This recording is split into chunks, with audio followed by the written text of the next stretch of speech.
বন্ধুরা, টুম্পার হেসেল ঘরে আজ আমি আপনাদের জন্য বানিয়ে দেখাতে চলেছি বাঙালির অতি প্রিয় খাবার পুলি পিঠে। তাও পুলি পিঠে বানাতে আমার যা যা লাগছে, এখানে আমি নিয়ে নিয়েছি পুরের জন্য নারকোল, আমি কুড়িয়ে নিয়েছি। আর এখানে নিয়েছি খোয়া ক্ষীর, এটা আমি বাজার থেকে কিনে নিয়ে এসেছি। এখানে নিচ্ছি পাটালি, খেজুর পাটালি। আর চালগুড়ি নিয়ে নিয়েছি 500 গ্রাম।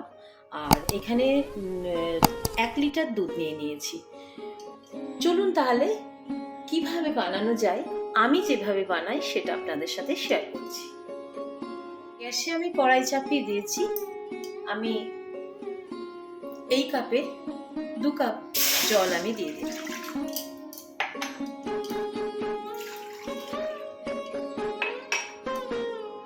জল দিয়ে দিলাম 2 কাপ।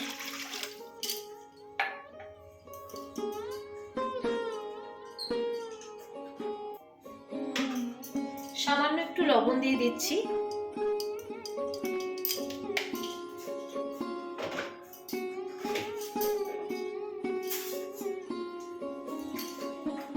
লবণটা দিয়ে আমি একটুখানি সামান্য নেড়ে নিচ্ছি।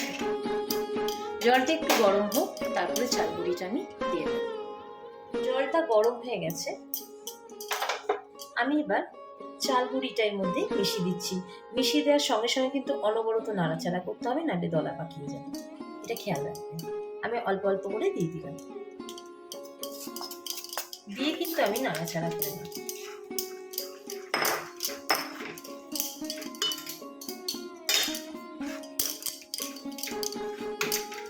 এবার আমি গ্যাসের থেকে নামিয়ে দিচ্ছি।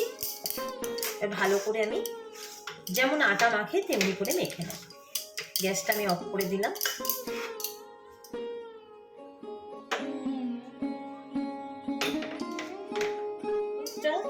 ফুটে গেছে, এবার আমি এর মধ্যে পিঠেগুলো অ্যাড করব।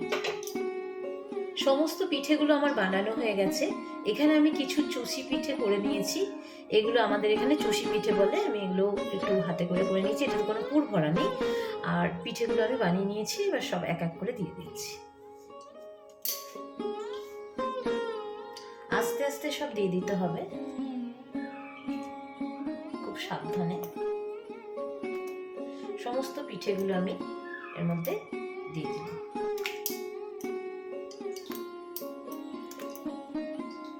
এবার কড়াইয়ের মধ্যে আমি 1 লিটার দুধটা বসিয়ে দিচ্ছি। দুধটা পুরো দিয়ে দিলাম। এবার দুধটা ফুটতে থাকুক, এদিকে আমি পুরের ব্যবস্থা করছি। তো এদিকে হতে থাক, আমি এবার নারকোলটা দিয়ে দিচ্ছি।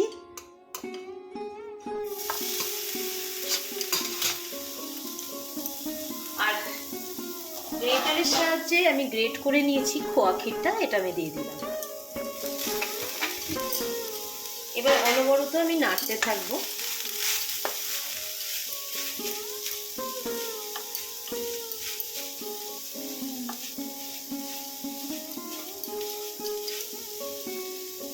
এভাবে মিশিয়ে দেবো খোয়া ক্ষীরটা আর নারকেলটা।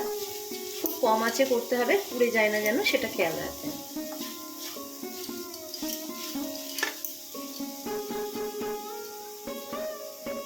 এবার এই পুরের মধ্যে আমি দিয়ে দিচ্ছি কিছুটা খেজুর গুড়।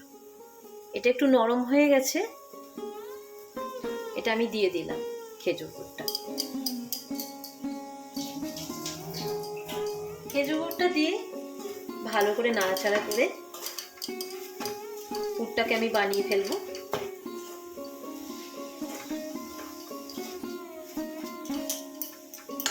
আস্তে আস্তে হতে থাক। নারকেলের পুরটা আমার বানানো হয়ে গেছে, আমি এবার গ্যাস অফ করে দেব। একটু ঠান্ডা হবে, তারপরে আমি পিঠেগুলো বানাবো। এদিকে দুধটাও আমার গরম হোক। আস্তে আস্তে এটাকে আমি দুধটাকে আমি ফোটাবো। গ্যাসটা খুব কম করে দিয়ে ফোটাবো, একটু দুধটা ঘন হয়ে আসুক।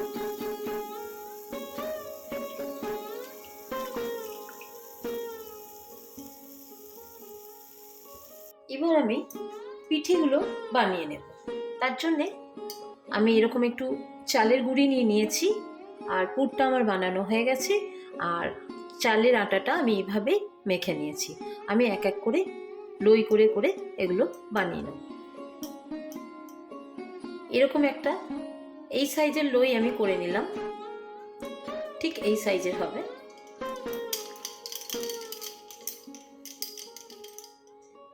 একটু চালের গুঁড়ি হাতে মেখে নিলাম। এভাবে আমি সমস্ত পিঠেগুলো গড়িয়ে নেব।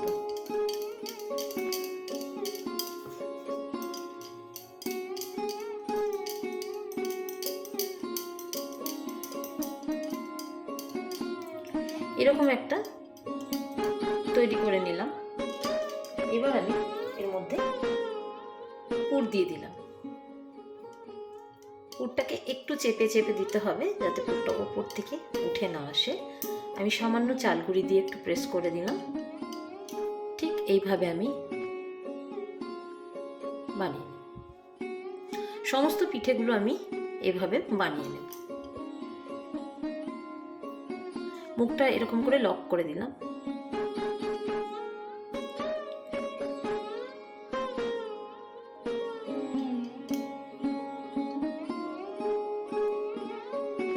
দেখুন এইভাবে আমি সমস্ত পিঠেগুলো বানিয়ে নেব। তো ফুটে ঘন হয়ে গেছে। এবার আমি এর মধ্যে অ্যাড করছি গ্রেট করে রাখা খেজুরের গুড়। এটা আমি গ্রেট করে নিয়েছি, আপনারা ভেঙেও নিতে পারেন। আমি গুড়টা দিয়ে দিলাম। সমস্ত গুড়গুলো আমি দিয়ে দিচ্ছি।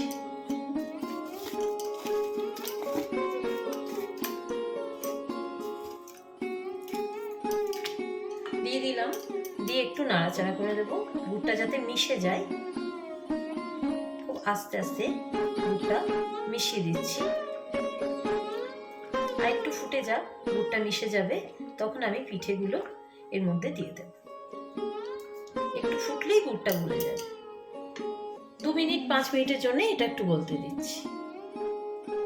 দুধটা ফুটে গেছে, আর দুধের কালারটাও দেখুন গুড়ের জন্য চেঞ্জ হয়ে গেছে।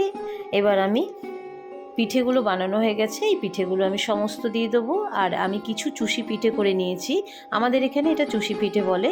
এগুলো আমি দুধের মধ্যে অ্যাড করছি।